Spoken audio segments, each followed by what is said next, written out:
Hello, hello again. Yes, possums, it is I, the conspicuous moo. And, well, it's been quite a week, hasn't it, in the world of the warcrafting. So, there seems to be a patch that has come out and increasing details are arriving, so we'll go over that. So some mythic changes, there's some raid changes, then of course we've got the Blizzcon Online coming up as well, so that's all coming along, and then I'll give you a very good reason as to why I haven't really been making much content recently. So let's get cracking. First of all, I think, if you've been following any of this, one of the largest talking points so far recently has been the reintroduction of Valor Points.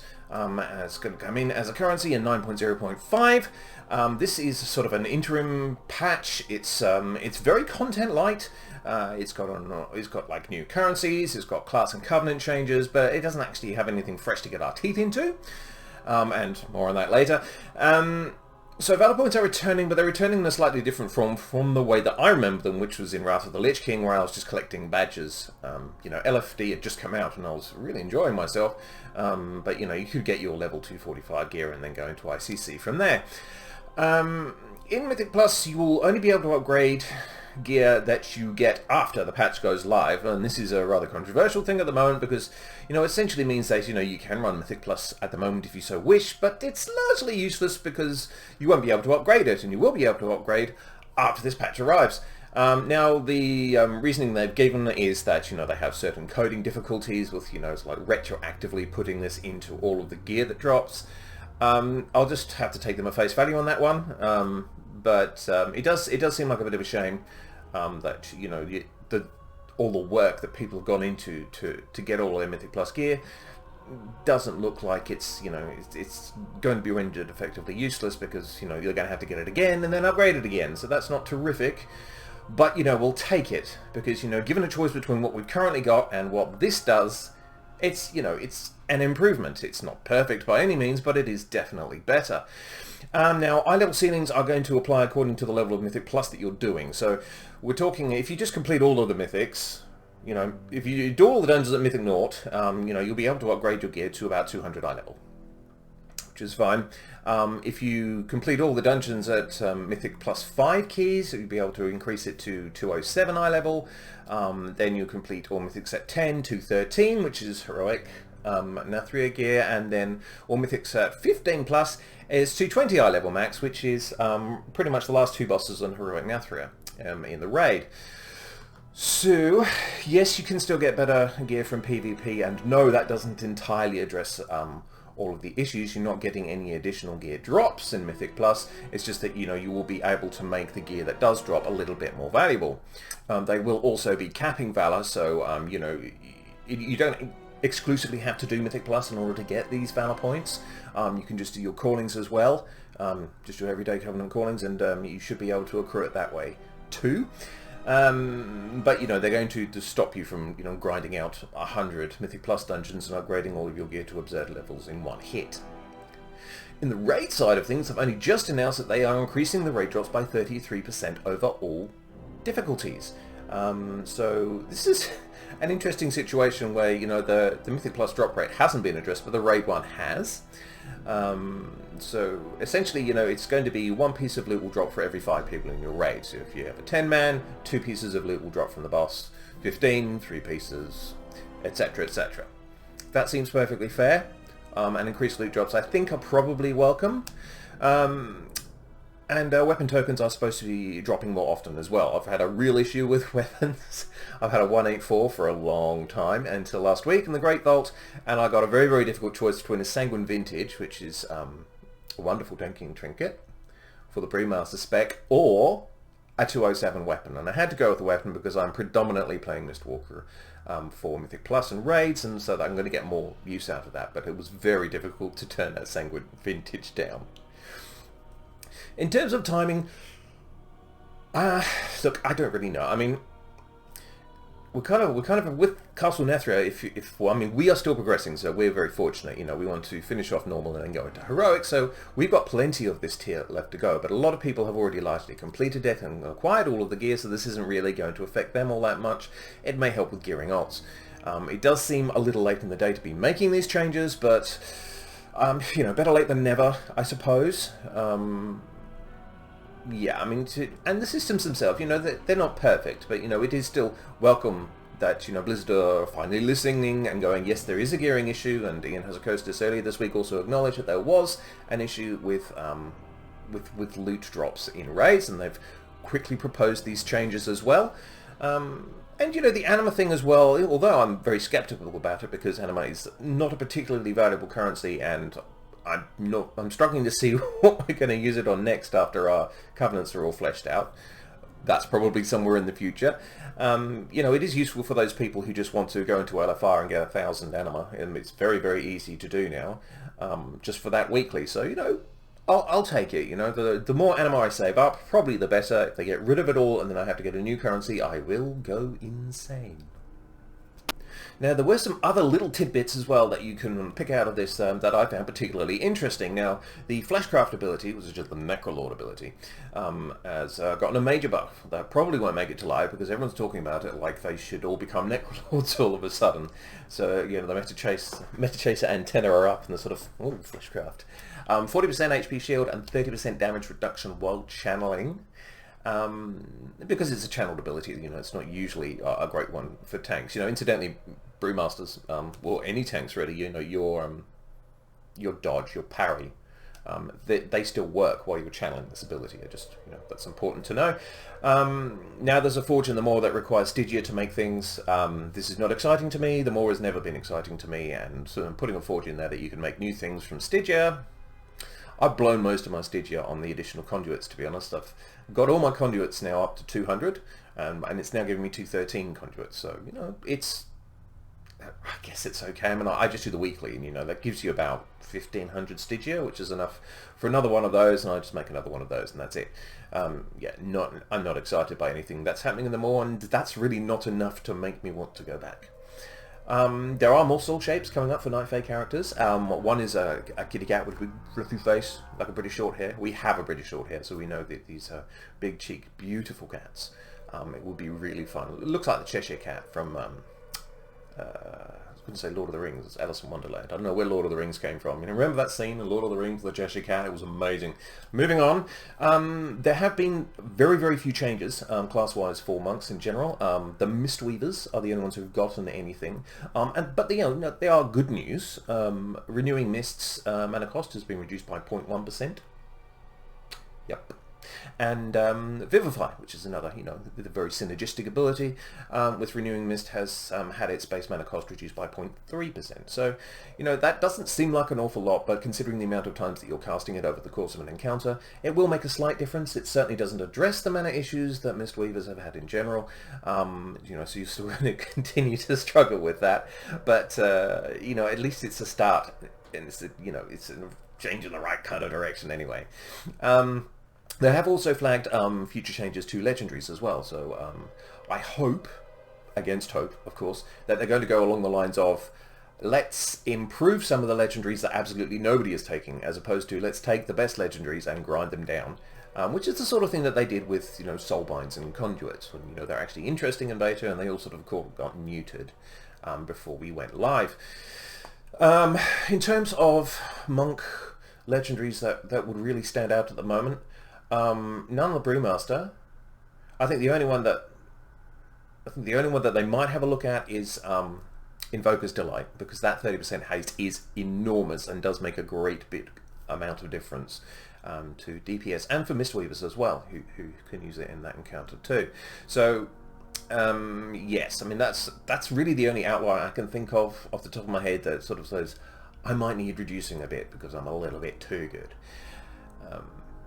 And, you know, they've said that this is, you know, an early iteration, and, you know, over the course of the next few days they have managed to add additional new information. So, you know, this patch is still very much under construction and sort of absorbing feedback and making changes accordingly. And they say it's coming in March 2021. So March is, you know, a good chunk of time. So it could be here in 2 weeks, could be here in 6. We don't really know. I'm guessing towards the end of March, just because you know, there still seems to be a lot of stuff in flux that still needs to be tested on the PTR. And the PTR is live, so you can go and have a look if you want. Yeah, so something to look forward to. But, you know, if you have any suggestions to make about what you want changed, then this would probably be a good time to do it.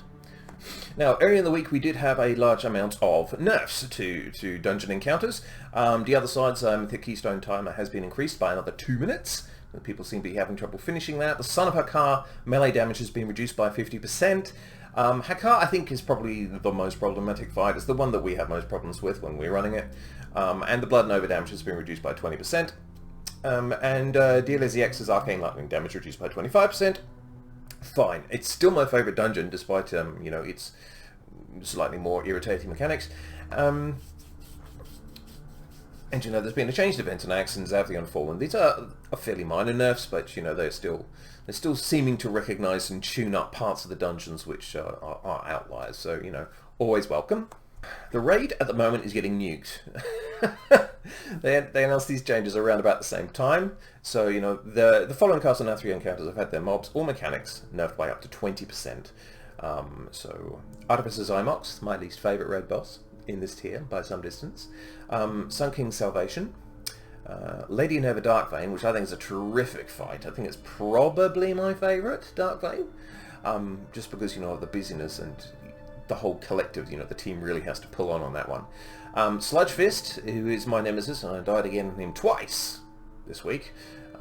Of course, the most changes were for Stone Legion Shambles, which is what they should be called now, because, you know, that entire encounter is either way too easy, or it's impossibly difficult, and all the mechanics are changed, and then they change them again. This is not the first time they have tinkered around with the Shambles. Yeah, I mean, it was just an unfinished boss, let's be honest. And Side Daddy got a little change as well. So when I look at these changes, I'm looking at them, and I'm sort of going, well, you know, they're making it easier for us to progress so we can get better gear before we move on to the next tier. And, you know, this probably will, in all likelihood, encourage us to keep pushing through to Heroic. For those of you who've already cleared Mythic, it's not going to make much difference. But, you know, if you have ults that you want to level up, then I suppose that's going to be useful. So, Blizzcon Online is coming to us on February the 19th and 20th. You know, you have the normal hype and excitement that is associated with any BlizzCon, but, you know, this one is free, and it's at a very, very good time for Australians. It's like 7 o'clock in the morning on a Saturday. So, you know, fresh from your hangover, you can sit down and see what's coming up next. Obviously, my main interest is going to be patch 9.1. I'm expecting some kind of announcement there. You know, I want to know what they've got in store. And I also want to know, very importantly, when is this thing arriving? Because I'm still nervous about this. You know, why don't you buy this moo cow for 6 months subscription? Because 9.1 isn't going to be around until then. I mean, I will probably just log off for a while, because there's no way that they can provide enough content in 9.0.5 to keep me interested for that long. So, you know, I want to see if there are any additional dungeons and raids, if there are new quest hubs. Are we going to do dailies again? Can we get rid of world quests? Can we have some storylines? Extend the campaigns or start new ones with new characters? Can we explore the Soulbinds backgrounds more? Who knows, you know, and we're going to need a new purpose for anima, because, you know, you had your anima shortage. Apparently it's going to be over now because Daddy Denathrius has had his bottom spanked by us. So, you know, there's going to have to be another reason why we have anima, and we need to channel it into new abilities. Maybe some sort of, I don't know, like anima armor, and you get the traits. No, don't do that. Don't do that. Naughty. But you have a look at the schedule, and, you know, what's next in Warcraft is like the first thing on the first day, and it's 30 minutes long. So you go, okay. 30 minutes isn't a great amount of time to sort of map out what you've got on 9.1. Hopefully it'll be enough. Hopefully it's got 9.1 in it, and it's not sort of some sort of vague promises about new exciting systems that are going to take a long time to make and don't really work in the end and then have to be changed. Then there's a 30-minute deep dive straight after that, which, so, you know, a total of 1 hour, basically, of content of what's coming up and a deep dive with the developers. What that deep dive is going to contain, I don't know, class mechanics, the way the world is built, how all the systems integrate. I mean, I don't really know. I'm sure we'll find out on the day. It'll be very, very interesting. And then, of course, there's an hour-long Q&A on the 20th. But, you know, these questions are going to be vetted well in advance. There's not going to be any surprises like, oh, that Diablo Immortal BlizzCon was just so much fun. So, you know, it's all going to be nice and safe. And the questions you want answered most are probably not going to be addressed. But, you know, that is the way of these things, unfortunately. Now, Burning Crusade Classic is most likely going to be announced. I mean, when I got the bear, I got the Netherwing pet as well, and as we know, Netherwing is a faction and Burning Crusade. So we're pretty sure that Burning Crusade Classic is going to become a thing. So, you know, we'd like to know when it's coming, you know, what patch it's going to start at. All of those details. It'll be absolutely fascinating. It's probably going to be baked into that what's next in Warcraft for 30 minutes. So that, you know, if that's their main announcement and there's no 9.1 cause for concern, you know, I want to know things like, you know, if you have a Protoro, for example, who's 60, can you transfer them across? Is it a copy across, or do you have to like physically transfer them to the new server? How much money can you take with you? Because there are probably going to be restrictions on that, otherwise you're going to blow the banks to pieces. The whole balance, the chi of the auction house. And, you know, plans on the future of the current classic servers. Are you going to have like a reboot server where everyone can start from scratch? Are you going to provide additional content? Are you going to continue to maintain them? I mean, you know, what are your future plans for classic? I know that I'm certainly interested in that, and I'm pretty sure we're going to lose a significant amount of guildies to the Burning Crusade server, so we need some sort of timeline about when that's going to come. Now, I'm sorry about it, it's been a while since I've made one, but I have been rather busy. Now, after the last video, you know, I was basically saying, you know, there isn't an awful lot to do at the moment, and you know, I just had to give in and said, oh, well, I'm going to have to make an alt because I want to go through the other stories. So I made an alt, and it's a holy priest. It's very pretty. It's got red hair. It's got some of the new skin tones and some of the new skin and the new eyes. Obviously a gnome. I mean, I only play gnomes, so you know, I'm never going to be a paladin, which is probably a good thing for all paladins. And I've taken herbalism, but I just can't. I can't decide between alchemy, which is, you know, it's its usual dull component with a whole bunch of potions that you never ever use that sell for like 1 gold, 50 silver in the auction house, or scribe. Now, I haven't really done inscriptions since like Wrath, but you know, from what little I've seen of it, you know, glyphs have largely been annihilated.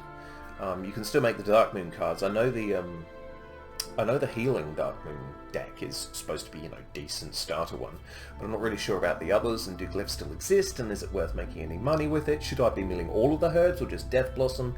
I don't know. If you have any ideas about what I compare this with, I mean, maybe just enchanting and I just make money off the herbs. I mean, I don't really mind.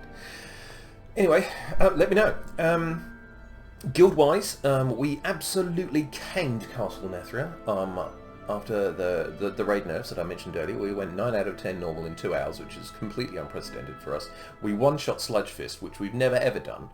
Our GM wasn't there, so presumably whenever the GM isn't there, we seem to progress faster. So we're quite close to, you know, we're not serious, but saying, you know, dude, don't show up, because whenever you can't make it, we do really well.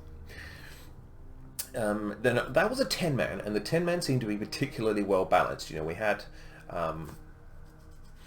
what was it, 4 melee, 2 range, so not ideal, and, you know, 2 tanks, 2 healers, and we really did smash it out. It was amazing. So, you know, is that an ideal size for it? Because, you know, when we've taken large amounts of people in, it seems to be a little bit more difficult. So I'm not sure if we just hit a sweet spot or we just were all on our game, but we really smashed it. We were very, very pleased. And, you know, we're also noticing a drop-off in participation because people are reaching their limit as in terms of there's nothing left to do. You know, our best DPS has gone on hiatus because, you know, he's sort of going, well, you know, let me know if you start heroic and maybe I'll come back for that. But it's going to be more of the same, isn't it? So, yeah, it's the same, slightly harder with slightly better gear. So, you know, we're starting to lose people, basically. Until the next patch comes out. So, you know, once again, this is one of the things that we want to keep across.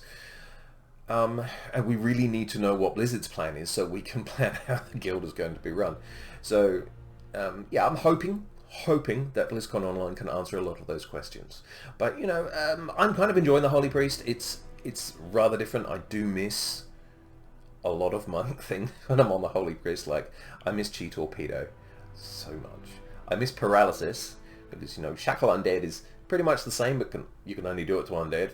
I just miss, you know, being relatively well geared and being able to just tank everything and just ridiculously.